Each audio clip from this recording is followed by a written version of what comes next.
नमस्कार, मी प्रियंका ब्युटी टिप्समध्ये तुमचं अगदी मनापासून स्वागत आहे। आज मी तुमच्यासोबत एक पारंपरिक मेकअप लुक शेअर करणार आहे। खूप सोप्या पद्धतीने केला आहे। तुम्ही या मकर संक्रांतीला नक्कीच हा मेकअप लुक ट्राय करू शकता। चला तर पाहूयात की मी हा मेकअप लुक कसा केलेला आहे। सगळ्यात अगोदर मी इथे पाऊंड्सचं मॉइश्चरायझर घेतलेला आहे। नेहमी आपल्याला मेकअप करताना चेहरा फेसवॉश करून घ्यायचा आहे। त्यानंतर छान पाऊंड्सचं मॉइश्चरायझर घेतलेलं आहे मी, ते छान आपल्या चेहऱ्यावरती ब्लेंड करून घ्यायचं। सगळ्यात महत्त्वाचं म्हणजे मॉइश्चरायझर आणि सनस्क्रीन लावल्यानंतर 5 ते 6 मिनिटं वेट करा, जेणेकरून ते तुमच्या चेहऱ्यामध्ये छान ॲब्झॉर्ब होईल। मॉइश्चरायझर लावल्यानंतर मी सनस्क्रीन स्किप करणार आहे, कारण मी फक्त तुम्हाला दाखवण्यासाठी व्हिडिओ दाखवलेला आहे। आता संक्रांतीच्या वेळेस ऊन असणार, तुम्ही बाहेर जाणार, त्यासाठी तुम्हाला सनस्क्रीन लावायचं आहे। आपली दुसरी स्टेप आहे ती म्हणजे प्रायमर। आता इथे मी लॅक्मेचं प्रायमर घेतले। जर तुमच्याकडे दुसरं कुठलंही प्रायमर अवेलेबल असेल तर ते तुम्ही लावू शकता। इथे मी प्रायमर काय करते, एक स्मूथ लेयर तयार करतं चेहऱ्यावरती आणि आपला जास्त वेळ मेकअपसुद्धा टिकून राहतो प्रायमरने। जे काही प्रोडक्ट तुम्ही तुमच्या चेहऱ्यावरती यूज केलेले आहे तेच तुमच्या मानेवरती, कानावरती सुद्धा यूज करायचे आहेत। नाहीतर मग मेकअप केल्यानंतर तुमचा चेहरा वेगळा, मान वेगळी आणि कान वेगळे असं दिसतं। त्यानंतर तुमचे जे डार्क सर्कल असतील, नाकाच्या साईडला काळा पडलेला चेहरा असतो, ओठांच्या साईडला काळा पडलेला चेहरा असतो, अशा ठिकाणी तुम्हाला करेक्टर यूज करणं खूप गरजेचं आहे। जर तुमचे पिंपल्सचे डाग असतील त्याच्यावरती ग्रीन कलरचं करेक्टर यूज करा। पण माझे इथे जास्त डार्क सर्कल दिसत नव्हते, त्यामुळे मी थोडंसं करेक्टर हे व्हाईटमध्ये म्हणजे कन्सिलर टाईपमध्येच त्याचा कलर होता ते मी यूज केलेला आहे। छान मी माझ्या ओठांच्या साईडला, डोळ्यांच्या खाली, नाकाच्या साईडला लावलेला आहे, जेणेकरून ते पॉईंट हाईड होतील, म्हणजे तो जो भाग आहे तो पूर्णपणे हाईड झालेला आहे। त्यानंतर पुढची स्टेप आहे ते म्हणजे फाउंडेशन। इथे बरेच जण फाउंडेशनसुद्धा चॉईस करताना खूप चुका करतात, चेहऱ्यापेक्षा खूप डार्क फाउंडेशन घेतात। तुम्हाला वाटतं की जे फाउंडेशन आपण घेतो ते आपण गोरं दिसण्यासाठी फाउंडेशन लावतो, तर हे अजिबात चुकीचं आहे। आपण फाउंडेशन हे आपण गोरं दिसण्यासाठी नाही, तर आपला चेहरा एक छान ग्लोईंग दिसण्यासाठी आपण फाउंडेशनचा वापर करत असतो। त्यामुळे फाउंडेशन हे आपल्या शेडच्या प्रमाणेच चॉईस करा। छान मी फाउंडेशन मामाअर्थचं घेतलं होतं, ते मी माझ्या पूर्ण चेहऱ्यावरती लावलेलं आहे। त्यानंतर पुढचे स्टेप आहे ते म्हणजे कन्सिलर। इथे मी स्विस ब्युटीचं कन्सिलर घेतलेलं आहे। थोडंसं नाकावरती, डोळ्यांच्या खाली आणि तुमच्या ओठांच्या थोडंसं खाली, डोळ्यांच्या वरती आणि ओठांच्या खालीसुद्धा मी लावून घेतले, म्हणजे जे तुमचे हाय पॉईंट असतील तिथे तुम्हाला लावून घ्यायचं आहे। आणि कन्सिलर हे तुमचं डार्क सर्कल वगैरे लपवण्याचं पण काम करतं आणि सगळ्यात महत्त्वाचं म्हणजे हायलाईट्सचंसुद्धा काम करतं कन्सिलर। त्यामुळे मी हाय पॉईंटवरती सुद्धा लावून घेतलेलं आहे आणि डोळ्यांच्या खालीसुद्धा, म्हणजे जिथे तुमचे पिंपलचे डाग असतील अशा ठिकाणी पण तुम्ही कन्सिलर लावू शकता। आता कन्सिलर नेहमी लावल्यानंतर बरेच जण काय करतात, कन्सिलर लावतात आणि पूर्ण चेहऱ्यावरती ते ब्लेंड करतात, तर तसं अजिबात न करता जेवढ्या ठिकाणी म्हणजे डोळ्यांच्या खाली, थोडंसं कपाळावरती, नाकावरती, जिथे तुम्ही कन्सिलर लावले ना तिथेच तुम्हाला ते ब्लेंड करायचं आहे। पूर्ण चेहऱ्यावरती अजिबात तुम्हाला कन्सिलर ब्लेंड करायचं नाही। डोळ्यांच्या खाली, नाकाची जेवढे मी गोल 3 डॉट लावले तिथेच मी ब्लेंड करणार, पूर्ण नाकावरती सुद्धा ब्लेंड करायचं नाही, जसं तुम्ही पाहू शकता।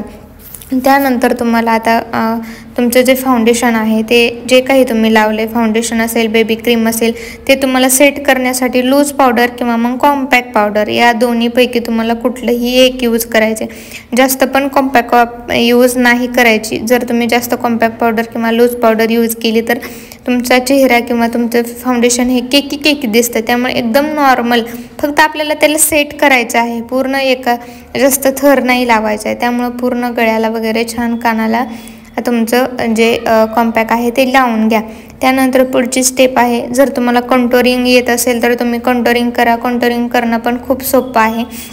इथे मी वेट अँड वाईल्डचं कंटोरिंग पॅलेट घेतलेलं आहे। थोडंसं आपला चेहरा असा करून तुम्हाला कंटोरिंग करायचं आहे। जर तुम्हाला नाकावरती कंटोरिंग करायचं असेल तर मी ते पुढच्या व्हिडिओमध्ये तुम्हाला सांगेन, सगळ्यात सोपी पद्धत, जर ब्रश तुम्हाला वापरता येत नसेल तर।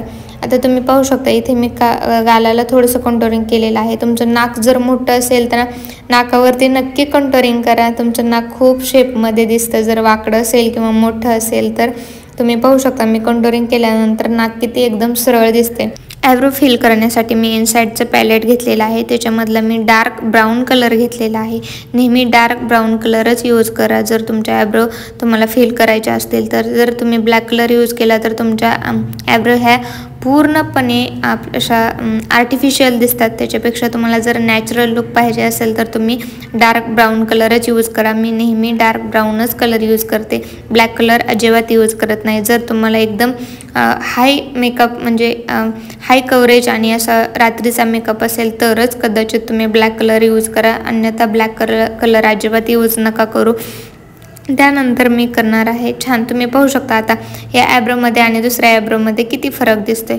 त्यानंतर मी NYBचं हे पॅलेट घेतलेलं आहे, त्याच्यामधला ऑफ व्हाईट कलर हा घेतलेला आहे आणि तो मी माझ्या पूर्ण डोळ्यावरती अप्लाय करून घेणार आहे. त्याच्यामध्ये आता मी माझ्या साडीचा कलर हा पिंक आहे, मला डार्क पिंक जास्त नको आहे, त्यामुळे मी फेंट पिंक घेतलेला आहे. जर तुम्हाला मोठ्या ब्रशने तुम्हाला आय मेकअप येत नसेल तर तुम्ही असा छोटा ब्रश घेऊ शकता आणि त्याने आपल्या जो डोळ्याचा आकार असतो अशा ठिकाणी आपल्याला म्हणजे आय शॅडो पूर्ण लावून घ्यायचं आहे. बऱ्याचना आय मेकअप येत नाही. जर तुम्हाला आय मेकअपचा व्हिडिओ पाहिजे असेल तर तसं मला तुम्ही कमेंटमध्ये सांगा.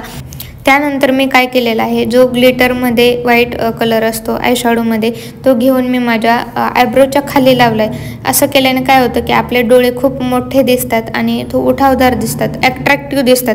आणि जो कलर तुम्ही म्हणजे पिंक जो शेड आपण आय शॅडो म्हणून लावला आहे तोच पिंक कलर घ्यायचा आहे, तो तुमच्या डोळ्यांच्या खाली लावायचा आहे जेणेकरून तुमचे डोळे हे मोठे दिसतील. त्यानंतर मी इथे NYBचं आयलायनर घेतलेलं आहे. जर तुम्ही बिगनर असाल, नवीनच आयलायनर लावायला शिकत असाल तर तुम्ही NYBचं आयलायनर नक्की घ्या. याचा टोक जो आहे समोरचा तो खूप छोटा आहे आणि खूप अप्लाय करायला खूप सोपं जातं आणि सगळ्यात महत्त्वाचं म्हणजे वॉटरप्रूफ आहे, त्यामुळे खूप सहज लावता येतं. हे मी पहिल्यांदा परचेस केला आणि मला खूप आवडलं, कारण मला पण अगोदर लावता येत नव्हतं त्यामुळेच मी घेतलं होतं, पण आता मला परफेक्ट आणि छान आयलायनर लावायला जमतं. त्यानंतर तुम्ही पाहू शकता मी इथे NYBचं डार्क ब्लॅक कलर आहे. हा काजळ खूप म्हणजे खूप डार्क आहे, लावल्यानंतर खूप छान दिसतं. NYBचंच आहे, फक्त 99 रुपयामध्ये आहे. जर तुम्हाला घ्यायचं असेल तर तुम्ही नक्की घेऊ शकता. पर्पल नायकावरती हे अवेलेबल आहे. काजळ लावल्यानंतर तुम्ही माझे डोळे पाहू शकता किती छान दिसत आहेत. त्यानंतर मी काजळला थोडंसं ब्लेंड करून घेणार आहे, म्हणजे थोडंसं स्मच करणार आहे जेणेकरून थोडंसं आय मेकअप छान आणि उठावदार दिसेल. त्यानंतर इथे माझ्याकडे आयलॅशेस कर्लर आहे, ते मी यूज करणार आहे जेणेकरून तुमचे आयलॅशेस कर्ल झाले ना तर ते आणखीन छान दिसतात. आपल्याला हे 5 ते 10 सेकंद असंच पापण्यांवरती ठेवायचं आहे जेणेकरून तुमचे आयलॅशेस कर्ल होतील. त्यानंतर मी इथे NYBचा मस्कारा यूज केलेला आहे. मस्कारा हा वॉटरप्रूफ आहे आणि NYBचे प्रोडक्ट आहे ते अफोर्डेबल प्रोडक्टमध्ये सहज आपल्याला म्हणजे खूप कमीत कमी पैशामध्ये उपलब्ध आहेत, त्यामुळे तुम्ही नक्की परचेस करू शकता. परवडतील असे सुद्धा आहेत. त्यानंतर तुम्ही पाहू शकता आयलायनर लावल्यानंतर आपला चेहरा किती एक डोळा कसा दिसतो आणि एक डोळा कसा दिसतो म्हणजे खूप बदल दिसतो मस्कारा लावल्यानंतर आणि बराच असा मेकअप तुमच्या डोळ्यांवरती अवलंबून असतो. त्यानंतर इथे मी मामाअर्थची लिपस्टिक यूज केलेली आहे, पिंक शेडमध्ये आहे. त्याच्यानंतर मी यूज केलेला आहे NYBचा पिंक कलरचा ब्लशसुद्धा लावताना जास्त पसरून लावायचं नाही. जर तुम्ही पसरून लावलात तर तुमचं जे वय आहे ते खूप जास्त दिसतं, त्यामुळे थोडंसाच आपल्याला लावायचं आहे. थोडासा नाकावरती, गालावरती आणि तुमच्या ओठांच्या खाली लावायचं आहे. त्यानंतर मी इथे हायलायटर यूज केलेला आहे, पिंकमध्येच हायलायटरसुद्धा यूज केलं आहे. तुमच्या थोडंसं कपाळावरती, नाकावरती, नाकाच्या खाली, ओठांच्या खाली आणि गालावरती तुम्हाला हायलायटर यूज करायचं आहे. आणि त्यानंतर जास्त वेळ मेकअप टिकण्यासाठी तुम्हाला यूज करायचा आहे सेटिंग स्प्रे यूज केल्यानंतर खूप जास्त वेळ मेकअप टिकतो. आता हा माझा पूर्ण लुक झालेला आहे, तुम्ही पाहू शकता. जर तुम्हाला लॅशेस आवडत असतील तर नक्की लावा. आयलॅशेस लावल्यानंतर सुद्धा तुम्ही पाहू शकता किती छान आपले डोळे दिसत आहेत.